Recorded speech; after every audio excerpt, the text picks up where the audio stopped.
And we're back with our panel. Tavis Smiley is the host of the Tavis Smiley Show on PBS and has a new book out, The Covenant with Black America, 10 years later. Michael Gerson is a columnist for The Washington Post. We're also joined by Molly Ball of The Atlantic and Washington Bureau Chief of the Wall Street Journal, Jerry Seib. Jerry, let me start with you. Set the stage for us tonight. The Democrats are having a debate in Charleston. Set it up for us. Well, first of all, I think we're at a new phase of this race. And you really have two races going on. There's a national race where Hillary Clinton is still in very good shape. We have a new poll out today that shows her leading nationally among Democrats by 25 points. But there are state races in Iowa and New Hampshire that in the short term matter a lot more than the national picture. And there, Bernie Sanders has basically evened things up. So they have to fight.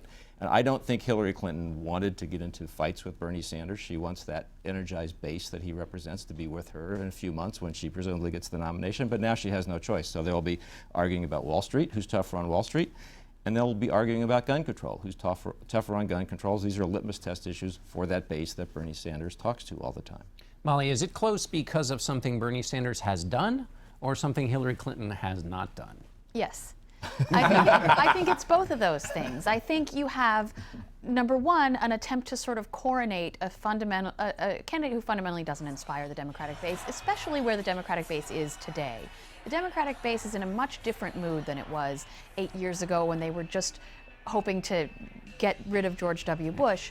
This is a real, there's a real sort of rising liberal tide in America. There is a real sense that they want to push a progressive agenda. And so Bernie Sanders has become the sort of unlikely messenger for that, and in a way that he didn't expect, in a way that I didn't expect. And so it has to do with Hillary's deficiencies. It has to do with what Bernie is offering and the consistent message that he represents, having talked about these issues for decades. Tavis, do you think there's something Hillary Clinton should have done?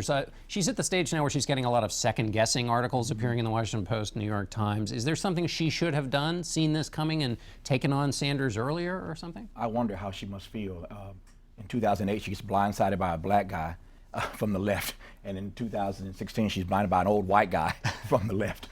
So she didn't see it coming either time, number one. But I think in this particular race, it's what Molly basically said a moment ago, that she's out of step in some regards with the electorate, and Bernie Sanders has tapped into something, particularly around the issue of poverty and income inequality and economic immobility that people are responding to. What she should have done, perhaps, is to be a bit more progressive on those issues. I got in trouble a year or so ago when I suggested after being asked a question about whether or not she ought to be challenged when we thought this was going to be a coronation as opposed to an election. I said I wanted to be challenged from the left. Number one, because it'll make her a better candidate in the general, number one. Number two, it might make her a little less hawkish in her policy positions. But number three, it's going to make her a bit more progressive on these issues that she ought to be addressing. So I'm glad that Bernie at least has made it a race. And if you're a black voter, and I think black voters are going to help decide this Democratic nomination, obviously, you love the fact that your vote for once matters and people are fighting over you. Yeah, she's more progressive, but also more hawkish. Michael Gerson, Bernie Sanders says he is the electable candidate in the general election. Republicans I talked to and the candidates say this, that if they ran against Bernie Sanders, John Kasich said it, we'd win all 50 states. Yeah. What's your assessment? Well, I agree with that because would be very much a Jeremy Corbyn moment. You know, over in Britain, the Labour Party has chosen a leftist because they wanted to vote against Blairism. They wanted to reject the middle ground positioning. And if Democrats were to do, pick Sanders, they would be much in that same position. But I think the interesting thing about Hillary Clinton, though, is how poorly she's doing among young voters, among young women voters, which is just extraordinary. She's losing in large numbers millennial voters to Sanders. So she's got some real problems. Molly, Secretary Clinton would like the debate right now to be about guns. Is Bernie Sanders, who has shifted his position just in the last few days on this question of immunity, is he in trouble on that issue? Does she have an opportunity there? I think she's put him in a very tough spot on this issue. And it's clearly, a political ploy, but it's an effective one because this is the one issue where Bernie Sanders is significantly out of step with that liberal base that he otherwise is so in tune with. And he faced an impossible choice. He had to either flip-flop, change his position that he's had for a long time, and thereby get rid of his image for consistency and for being ideological rather than political, or he had to stick with a position that's very unpopular on an issue that Democrats care about more and more. We've seen Democrats really get energized around this issue of gun control that they really sort of put in the deep freeze for the past decade because of the thought that it was hurting them in rural America.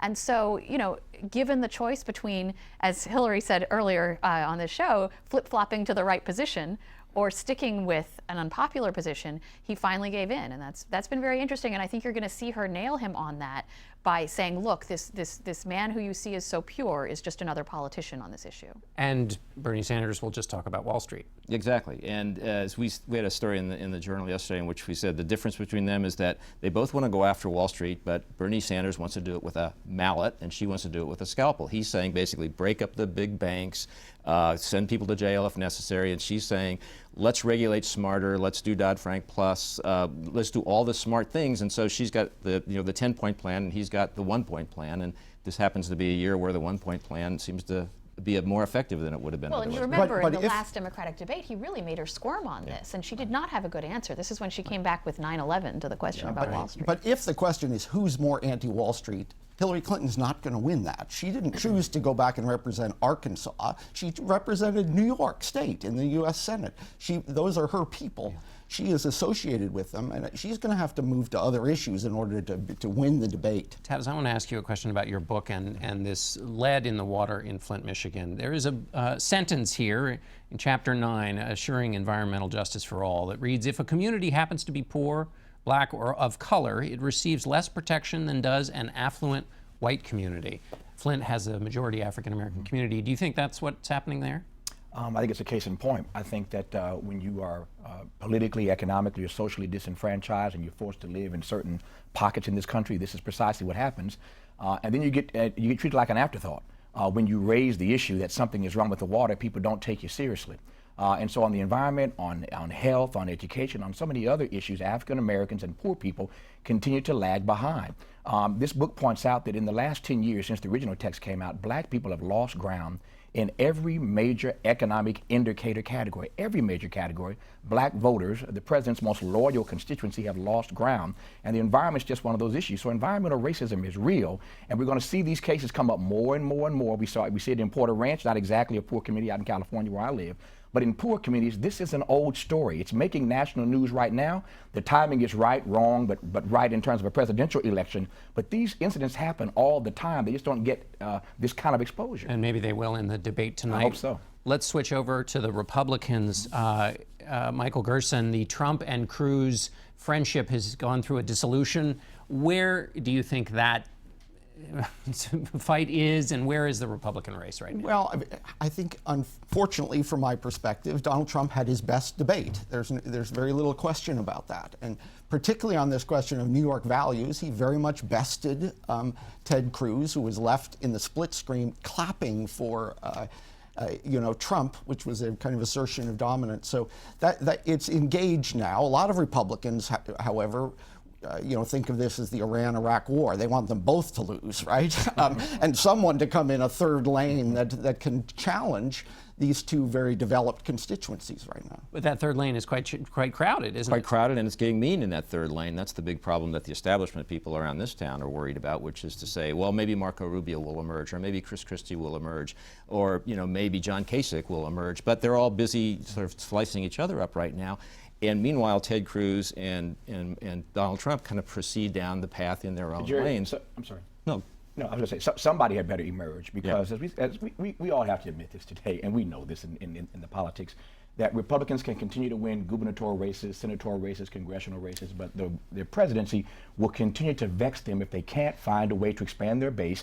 And Cruz and Donald Trump do not expand the base. So in some regards, it's much ado about nothing unless somebody that emerges that can expand the base. No, I was just going to make one final point, which is that we have to remember that this picture, like all these pictures, can change radically once voters start having a say. The 2 weeks before New Hampshire and Iowa and the 2 weeks after can look quite different, and we never are quite sure how. Molly, to Tavis's point about the expansion of the party, we saw something kind of extraordinary this week. There is a race going on the one hand, between Republican candidates, and then Nikki Haley gave a response to the State of the Union in which she said very warm things about undocumented workers, saying that they shouldn't be treated harshly. And then she also talked about anger taking over too much in it seemed like the Republican Party was sending a message to its own party. It was really profound to see the president in the end of his State of the Union saying that we shouldn't listen to these voices calling us to tribalism and so on. And then the Republican response, the official Republican response, not just some random Republican politician,